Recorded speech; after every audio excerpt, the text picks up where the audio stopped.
Saya kira saudara-saudara, saya bisa katakan saya berani berdiri di hadapan seluruh rakyat Indonesia dengan percaya diri karena kita telah buktikan kepada seluruh bangsa dan seluruh dunia bahwa kita dapat menghasilkan apa yang kita janjikan kepada rakyat. Mungkin secara mayoritas dari belum terasa ya dari janji-janji pemilu yang sebelumnya sudah disebutin sama Presiden Prabowo.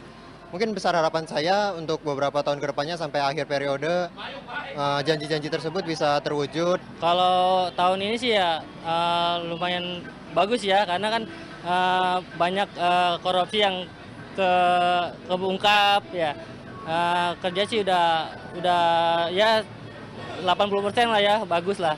Udah mulai kelihatan ada perubahan yang lebih baik, tapi belum signifikan banget ya. Wajar, namanya juga baru setahun ya, jadi programnya belum banyak yang terwujud. Saya lebih menyoroti kepada MBG-nya, terkait MBG mungkin perlu dievaluasi ya. Mungkin kalau dilihat dari programnya baik untuk masyarakat, tapi ketika program tersebut banyak menimbulkan permasalahan di tengah masyarakat, sebaiknya dievaluasi.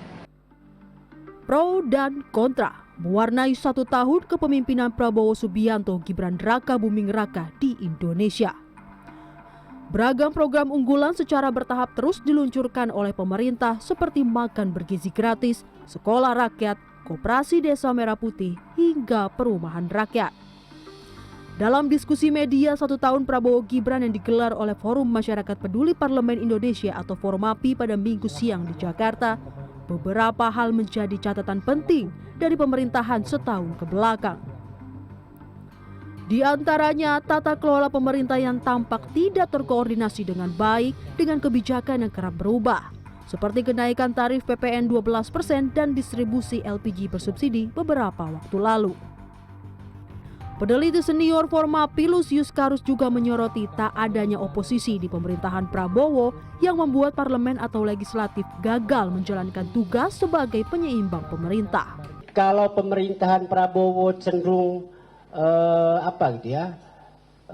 berjalan mulus gitu ya, tanpa hambatan, ya tadi yang sudah disebutkan ya, karena parlemennya, partai-partai yang ada di parlemen itu ya sudah gagal menjalankan tugas gitu ya, sebagai penyeimbang pemerintahan. Di sisi lain, lembaga survei Poltreking Indonesia pada Minggu 19 Oktober merilis survei yang menunjukkan bahwa tingkat kepuasan publik kepada kinerja 1 tahun pemerintahan Prabowo Gibran mencapai 78,1%. Direktur Eksekutif Poltreking Indonesia Hanta Yuda menyebutkan sejumlah alasan yang dipilih oleh responden yang menjawab puas. Yang tertinggi adalah alasannya figur Prabowo Subianto sebagai presiden adalah kepemimpinan yang tegas, berani dan bertanggung jawab sebesar 22,9% responden yang menilai demikian. Kemudian bantuan sosial bermanfaat 13,4%. Kemudian yang menilai karena alasan dekat dengan rakyat dan membela kepentingan rakyat kecil sebesar 11,4% responden. Terkait pemerintahan 1 tahun Prabowo Gibran, Menteri Sekretaris Negara Prasetyo Hadi mengungkapkan bahwa capaian positif kabinet sudah cukup banyak. Meski masih terdapat sejumlah hal yang perlu diperbaiki karena belum sempurna.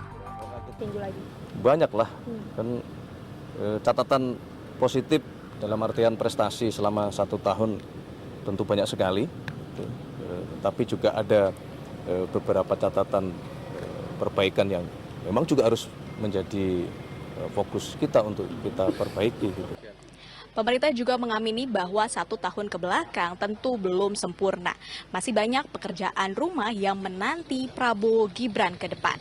Masih ada waktu 4 tahun bagi pemerintahan ini untuk membuktikan kepada masyarakat apakah janji-janji saat kampanye dapat realisasi.